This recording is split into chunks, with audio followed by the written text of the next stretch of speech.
Across the United States, a new wave of activism is taking shape as consumers rethink their relationship with major corporations. The economic blackout movement has emerged as a response to growing frustration over perceived corporate greed and widening economic inequality. Instead of traditional protests, Americans are now wielding their purchasing power, organizing boycotts against retail giants like Walmart, Amazon, and McDonald's. This shift marks a departure from decades of consumer-driven culture, where shopping was seen as a source of happiness and fulfillment.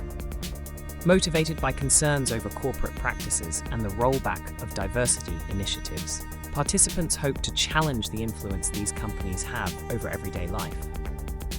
The movement reflects a broader desire for economic justice and accountability, signaling that public sentiment is turning against unchecked corporate power.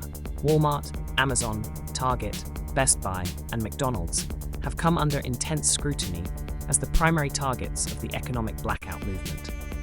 These corporations have been selected due to their immense market influence and practices that many consumers perceive as contributing to economic inequality and unchecked corporate greed.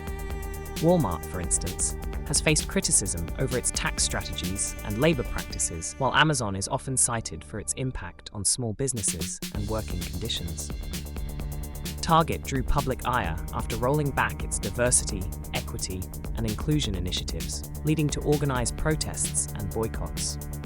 Best Buy and McDonald's have similarly been called out for decisions that activists argue undermine fair representation and equitable treatment.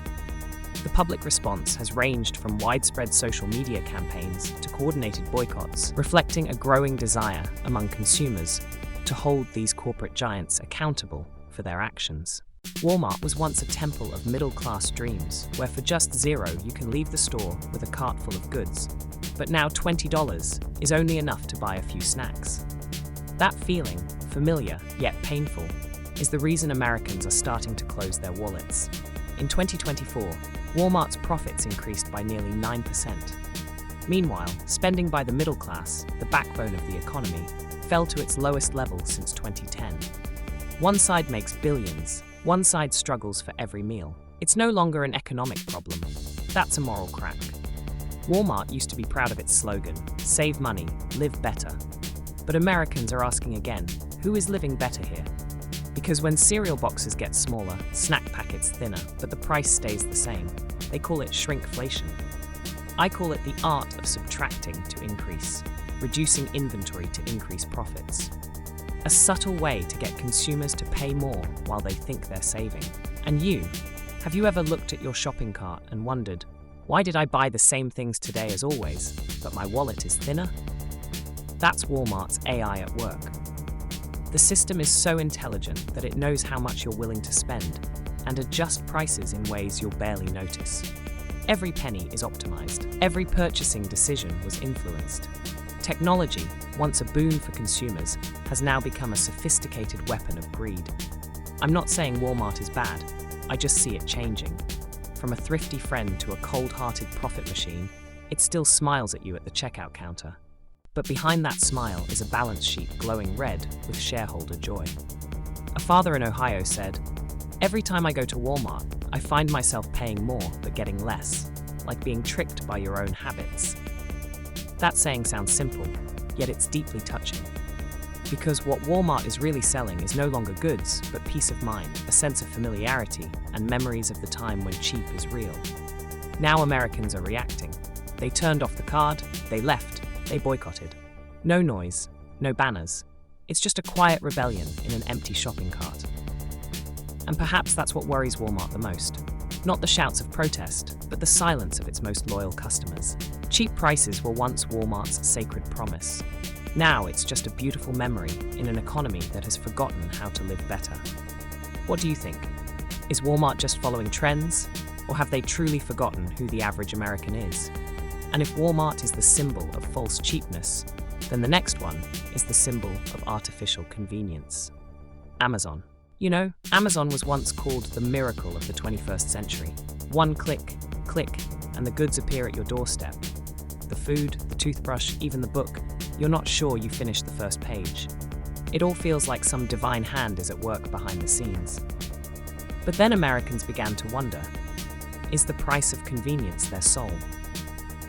Because Amazon doesn't just deliver goods, it delivers your entire lifestyle. They know what you buy, what time you buy it, and even when you're not planning to buy anything. It is estimated that over 160 million Americans have Prime accounts. That means for every 2 adults, 1 is a colony of Amazon. And when an empire controls all the data, needs and emotions, losing control is only a matter of delivery time. People used to praise Amazon for saving America from the retail crisis. Now they're blaming Amazon for driving up prices, squeezing employees, cutting DEI, and maximizing profits to the point where people have become expendable. The so-called fulfillment center, the order fulfillment center, sounds right because everything is fulfilled there except for the joy of the workers. They promised delivery within 1 day, and they did it. It's a shame they also traded customer trust for profit. An expert once said, Amazon doesn't just sell products, they sell a sense of control. When you can't leave Prime, you've been bought. And that's the tragedy. We're not addicted to shopping. We're addicted to convenience. The feeling of having everything at our fingertips. Amazon understands this better than anyone else. And they've turned that understanding into gold. Do you remember when the Prime package started? $79 per year. It's now $139 and it could go up further. They say it's due to cost. I said it was due to ambition because every time the Prime price increases, Amazon stock dances and ordinary people strained to maintain their fast shipping privilege. There's a funny but bitter story. An American tweeted that Amazon makes me believe in miracles because they can deliver the item I don't need faster than I realize I don't need it. It sounds funny, but it's also really sad because when convenience becomes a religion, we are kneeling before a god named profit. Now Americans are reacting. They called for blackout week. They stopped buying. They turned off Prime, the most convenient and difficult austerity measure in modern history. It's not because they hate Amazon, but because they miss the feeling of making their own choices rather than being led by algorithms to shop. Amazon has sold billions of items, but the most expensive item they've ever sold is consumer freedom. And you, what do you think? Will anyone really dare to cancel Prime forever? Or are we just throwing a tantrum at the convenient god we once worshipped? And if Amazon is the dictator of convenience, then Target is the two-faced politician of corporate ethics. At one point, Target was considered the good child in the tough world of retail. They support minority communities, fly rainbow flags every June, and showcase products from businesses owned by people of color, women, and people with disabilities. The customer proudly said, "I shop at Target because they believe in doing what's right." But then in 2025, Target quietly retracted a series of DEI commitments. No announcement, no apology, just quietly taking down a few billboards, a few products, and a few promises. Americans are realizing the slogan "Target Cares" now sounds a bit ironic. According to financial reports, Target wants to reduce political risk and focus on its core customers.